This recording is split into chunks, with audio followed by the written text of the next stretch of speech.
Hello നമസ്കാരം. ഞാൻ Jayashree Govindan, വറൈഫ്രീ retirement consultant. ഇന്ന് നമ്മുടെ ലൈഫ് ഇൻഷുറൻസ് രംഗത്ത് വലിയ മാറ്റങ്ങൾക്ക് തുടക്കം കുറിക്കുകയായിരുന്നു.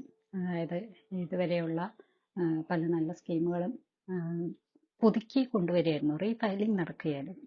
അപ്പോൾ ഇന്നത്തോടു കൂടി പഴയ സ്കീമിൽ വളരെ കുറഞ്ഞ പ്രീമിയത്തിൽ വലിയ ബെനിഫിറ്റ് നേടാനുള്ള അവസരം ഇന്നത്തോടു കൂടി അവസാനിച്ചു. ഞാൻ പല എപ്പിസോഡുകളായിട്ടും അതിനെക്കുറിച്ച് പറയുന്നുണ്ടായിരുന്നു. പല ആളുകളും എന്നെ കോണ്ടാക്ട് ചെയ്യുകയും അവരെ ലൈഫ് ഇൻഷുർ ചെയ്യുകയും ചെയ്തു. ഈ ചെറിയ പ്രീമിയത്തിൽ അവർ ആ ബെനിഫിറ്റ് എടുത്തു.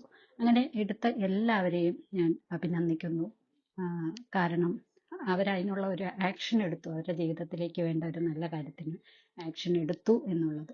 പല ആളുകൾക്കും ചിലപ്പോൾ അതിനുള്ള ടൈം കിട്ടാഞ്ഞിട്ടോ അല്ലെങ്കിൽ അതിന് സാഹചര്യങ്ങൾ ഒത്തു വരാത്തത് കൊണ്ടോ മാറി നിന്നതോ ആയിരിക്കാം.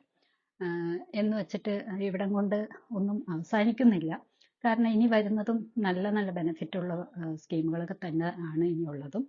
ഇപ്പോൾ കുറച്ച് പുതുക്കി, പഴയ സ്കീമൊക്കെ തന്നെ കുറച്ച് പുതുക്കിയാണ് വന്നിരിക്കുന്നത്. കുറച്ച് പ്രീമിയം കൂടുതൽ അടയ്ക്കേണ്ടി വരും. എന്നിരുന്നാൽ കൂടെ ബെനിഫിറ്റിന് കുറവൊന്നും വരുന്നില്ല. അപ്പോൾ ഇതുവരെയും ആ ഒരു സൗകര്യം വിനിയോഗിക്കാൻ കഴിയാതിരുന്നവർ വിഷമിക്കേണ്ടതില്ല. ഇനിയും മുന്നോട്ട് സൗകര്യമുണ്ട്. പക്ഷേ നാളെ നാളെ എന്ന് വെച്ചുകൊണ്ടിരുന്നാൽ ഒന്നും നേടാനായിട്ട് സാധിക്കില്ല എന്ന് മാത്രം പറയാം. ഞാൻ ഇന്നലെ ഒരു കഥ പറഞ്ഞു. കഥയല്ല, ഒരു ആളുടെ കാര്യമാണ് പറഞ്ഞത്. എന്നെ കഴിഞ്ഞ ദിവസം ഞാൻ മീറ്റ് ചെയ്ത ഒരാളുടെ കാര്യമാണ് ഞാൻ ഇന്നലെ സംസാരിച്ചത്. ഇത്രയും വർഷമായിട്ട് 60 വയസ്സാവുന്നു. ഒന്നും ഇതുവരെ സമ്പാദിച്ച് വയ്ക്കാൻ സാധിക്കാതെ പോയ ഒരു വ്യക്തിയുടെ കാര്യം.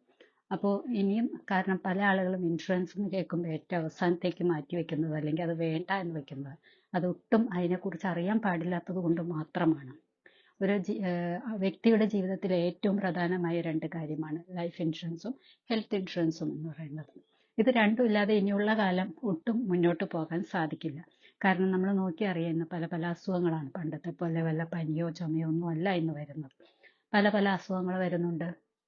അതുപോലെ തന്നെ പലരും ജോലിയിൽ പല മാറ്റങ്ങൾ വരുന്നുണ്ട്. ഇപ്പോൾ IT ഫീൽഡിലൊക്കെ എടുത്തു കഴിഞ്ഞാൽ ഒരു 40 വയസ്സാകുമ്പോഴത്തേക്ക് അവരെ ജോലിയിൽ നിന്ന് പിരിച്ചു വിടുകയാണ് പല കമ്പനികളും. കാരണം അവരുടെ എഫിഷ്യൻസി കുറയുന്നു.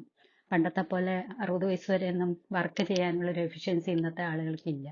അപ്പോൾ അതുകൊണ്ട് തന്നെ എഫിഷ്യൻസി കുറയുന്നത് കൊണ്ടും അവർ പുതിയ പുതിയ ആളുകളെ വയ്ക്കുന്നു. അത് അവർക്കും നല്ല രീതിയിൽ യൂസ് ചെയ്യാനായിട്ട് പറ്റും. അപ്പോൾ 40 വയസ്സാവുന്നതോടുകൂടി പലരും ജോലി നഷ്ടമാവുകയാണ് IT ഫീൽഡിലുള്ളവർക്ക്. അതുകൊണ്ട് തന്നെ നമുക്ക് ഉള്ള കാര്യത്തിൽ, ഉള്ള സമയത്ത്, അതുപോലെ ഏത് ഫീൽഡ് എടുത്താലും ഈ പണ്ടത്തെ പോലെ ഒരുപാട് വർഷക്കാലത്തേക്ക് പണിയെടുക്കാൻ സാധിക്കാതെയാണ് പല മനുഷ്യജന്മങ്ങളും വരുന്നത്. കാരണം ആരോഗ്യം അത്ര ഒക്കെ മോശമായിക്കൊണ്ടിരിക്കുന്നു. കാരണം നമ്മുടെ ജീവിത സ്റ്റൈല് തന്നെ മാറിക്കഴിഞ്ഞിരിക്കുന്നു. അതുകൊണ്ട് തന്നെ പല ബുദ്ധിമുട്ടുകളും ഉണ്ട്.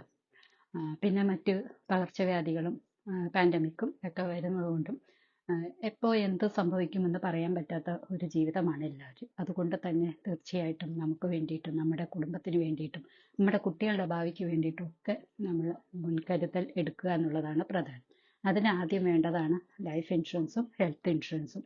അതായത് നമ്മളൊരു കെട്ടിടം പണിയണമെങ്കിൽ അതിൻ്റെ ബേസിക് ഫൗണ്ടേഷൻ നല്ല സ്ട്രോങ് ആയിരിക്കണം എന്ന് പറയുന്നത് പോലെ നമ്മുടെ ജീവിതത്തിൽ നല്ല സ്ട്രോങ് ആയിരിക്കേണ്ട ഒന്നാണ് ലൈഫ് ഇൻഷുറൻസും ഹെൽത്ത് ഇൻഷുറൻസും കൊണ്ടുള്ള നമ്മുടെ ഇൻകം പ്രൊട്ടക്ഷൻ എന്ന് പറയുന്നത്.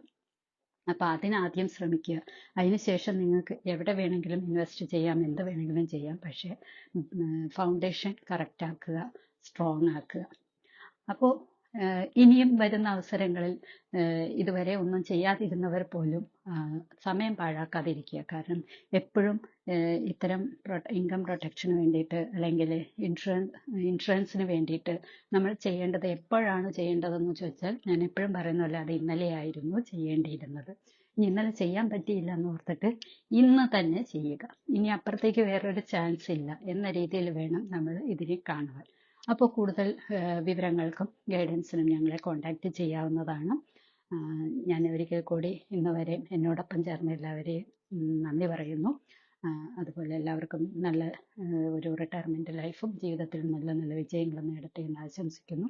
ഇനി ഇതുവരെ എന്നോടൊപ്പം ചേരാത്തതും ഇനി ചേരാനിരിക്കുന്നവർക്കും ഞാൻ ആശംസകൾ അറിയിക്കുന്നു. തീർച്ചയായും നല്ലൊരു ഡിസിഷനോടുകൂടി നിങ്ങളുടെ ജീവിതത്തിൽ നല്ല കാര്യങ്ങൾ ചെയ്തു വയ്ക്കട്ടെ എന്ന് ഞാൻ ആശംസിക്കുന്നു, പ്രാർത്ഥിക്കുന്നു. അടുത്ത ഒരു എപ്പിസോഡിൽ കാണുന്നവരെയും ടേക്ക് കെയർ. Bye bye.